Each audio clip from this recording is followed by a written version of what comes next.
रात के अंधेरे और घने जंगल में कुछ देर भटकने के बाद राजा विक्रमादित्य ने फिर से वेताल को अपनी पकड़ में लिया। वेताल ने हर बार की तरह कहानी सुनाने और सवालों को सिलसिला जारी रखा। वेताल ने कहानी सुनाना शुरू किया। राजन, एक समय की बात है, मिथिलावती नाम का एक नगर था। वहां गुणदीप नाम के राजा का शासन था। राजा से मिलने के लिए रोजाना दूर दूर से लोग आया करते थे। एक बार उनसे मिलने और उनकी सेवा करने के लिए किसी राज्य से एक युवक आया। युवक ने राजा से मिलने की बहुत कोशिश की, लेकिन वो राजा से नहीं मिल पाया। अपने साथ युवक जो भी सामान लाया था वो सब भी खत्म हो गया था। एक दिन की बात है, जब राजा शिकार के लिए जंगल जाते हैं, युवक भी उनके पीछे पीछे चला जाता है। जंगल इतना घना था कि राजा से उसके नौकर चाकर बिछड़ जाते हैं। बस राजा और युवक साथ रह जाते हैं। जब राजा जंगल की ओर आगे बढ़ने लगते हैं, तो युवक उन्हें रोकता है। राजा उसकी तरफ देखते हुए कहते हैं, तुम इतने कमजोर क्यों लग रहे हो? युवक जवाब देता है, राजन, यह मेरा कर्म दोष है। मैं कई राजाओं के पास रहा हूँ जो हजारों लोगों को पालता है, लेकिन उनकी नजर कभी मुझ पर नहीं पड़ी।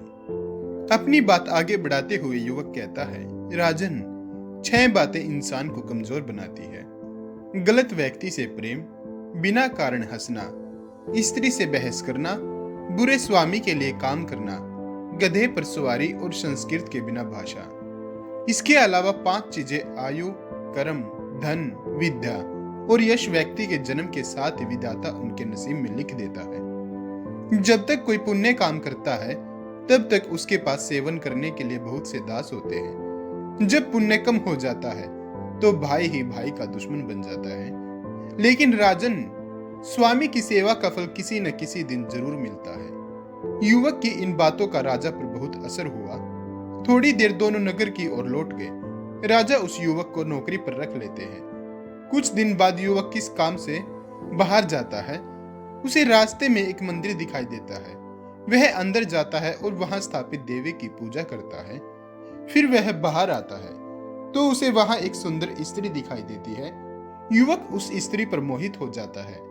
वह स्त्री युवती से कहता है, तुम पहले इस कुंड के पानी में स्नान करो, फिर तुम जो कहोगे मैं वो करूंगी। स्त्री की बातें सुनकर युवक कुंड में उतरकर गोता लगाता है। गोता लगाते ही वह अपने नगर पहुंच जाता है। फिर वह राजा से मिलकर सारी बातें बताता है। युवक की बात सुनकर राजा बोलते हैं, मुझे भी वहां ले चलो, मैं भी यह चमत्कार देखना चाहता हूँ।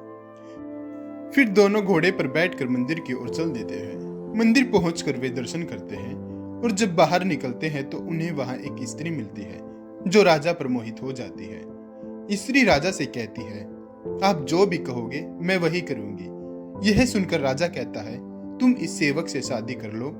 राजा की बात सुनकर स्त्री कहती है, मुझे तो आप पसंद हो। फिर राजा उस स्त्री से कहते हैं, सज्जन इंसान जो कहता है उस बात को निभाता भी है, इसलिए तुम्हें अपनी बात का पालन करना चाहिए। फिर उस स्त्री और युवक का विवाह हो जाता है। इस कहानी को सुनने के बाद वेताल कहता है, हे राजन, अब बताओ कि राजा और सेवक में किसका काम बड़ा हुआ? राजा विक्रमादित्य ने कहा, नौकर का काम बड़ा हुआ। वेताल पूछता है कि कैसे?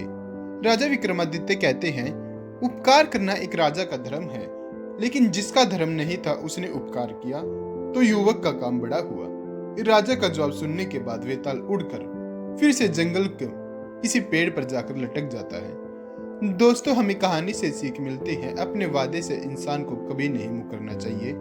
सच्चे मनुष्य की पहचान यही होती है कि वो किए वादे को कैसे पूरा करता है। यह नहीं देखता कि वादा पूरा करने के लिए उसे किस चीज का त्याग करना पड़ेगा।